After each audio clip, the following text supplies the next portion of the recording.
Hello again.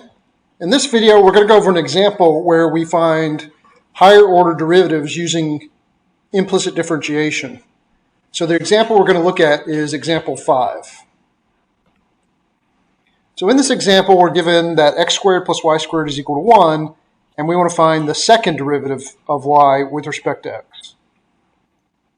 Okay, so here's how we're going to do this. We're going to find the derivative of y with respect to x first, y dx, and we're going to do that using implicit differentiation. Of course, the first step in implicit differentiation is to take the derivative of both sides with respect to x.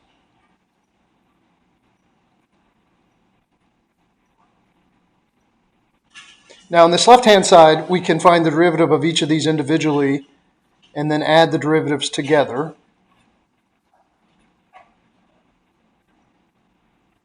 And then on the right-hand side, the derivative of 1, of course, is 0.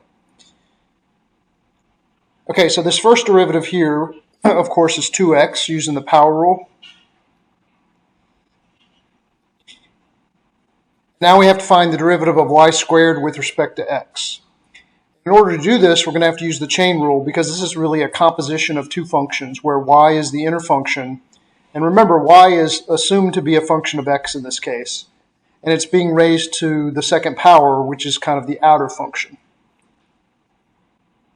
Okay, so we're going to have to use the chain rule to find this derivative. Remember, you have to use the chain rule when you find the derivative of a composition of two functions. Okay, so the outer derivative times the inner derivative, that gives us the derivative when we use the chain rule. So the outer derivative is going to be 2y to the first. The 2 comes down and you subtract 1. And then the inner derivative is going to be the derivative of the inner function, which is y, with respect to x. In other words, dy dx.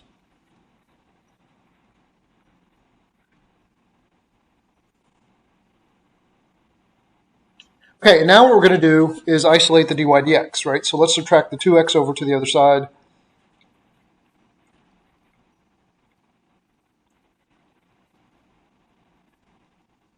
And then we can divide both sides by 2y.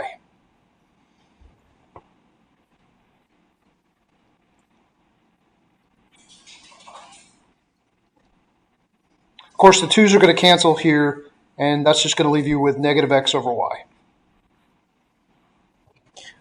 Okay, but that's the first derivative of y with respect to x, and we actually want the second derivative of y with respect to x. So then what we're going to do is we're going to take this dy dx, which is negative x over y. And we're actually going to find the derivative of this one more time with respect to x. So starting with this equation here, we're going to take the derivative of both sides of this with respect to x.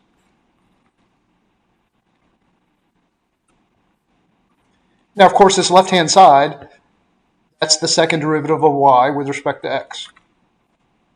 Okay, so let's calculate it on the right-hand side. Now, to find this derivative, we're going to have to use the quotient rule, because we have a quotient.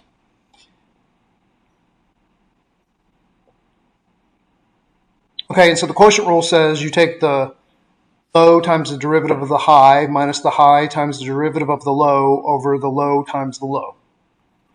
Okay, so let's start with the low, which is y, times the derivative of the high.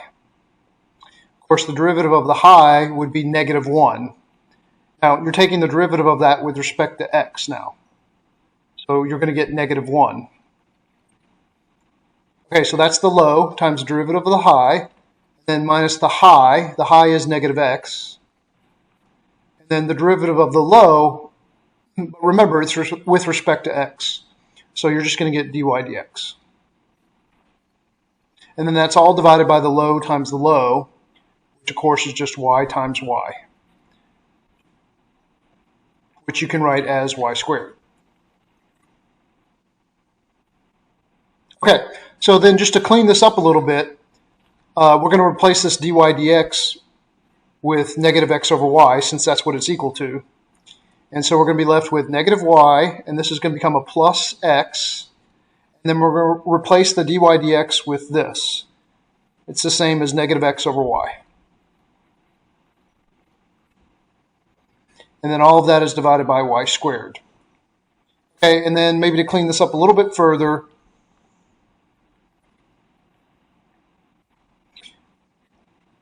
we have x times negative x up here. So it's going to be negative y, and it's actually going to be a minus now because we have a minus, so it's going to be minus x squared over y. What actually happens here is you have plus a negative x squared over y, but adding a negative is the same as subtracting, so I'm just going to write it as that.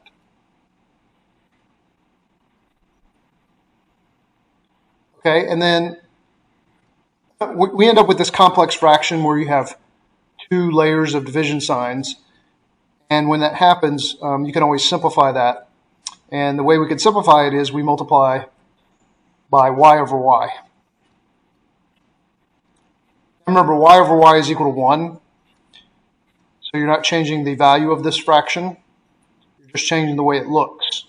When you distribute this y to both pieces, it's going to simplify it. So here you'll get negative y squared, and then here when you multiply it by this piece here, the y's cancel out, and that leaves you with negative x squared. And then that's all going to be divided by y cubed.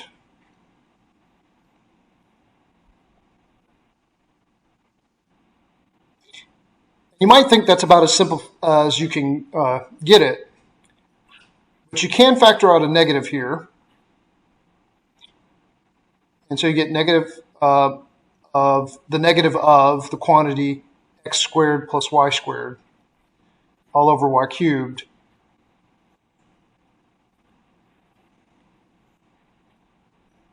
But x squared plus y squared is actually equal to 1. And we know that because that was the original equation. If you take x squared and you add it to y squared, it equals 1.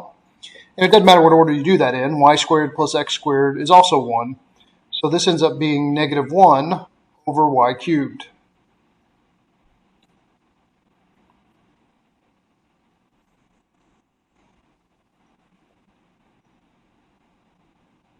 Okay, so this is a really good example where we're trying to find the second derivative of y with respect to x, but we have to use implicit differentiation to find dy dx. Then we have to use it again to find the second derivative of y with respect to x. And notice that's what we did at this particular step here. Once we found dy dx, we actually took the derivative of both sides with respect to x in this equation, which allowed us to find the second derivative of y with respect to x. Okay, so I hope you found this video helpful. Thank you for watching.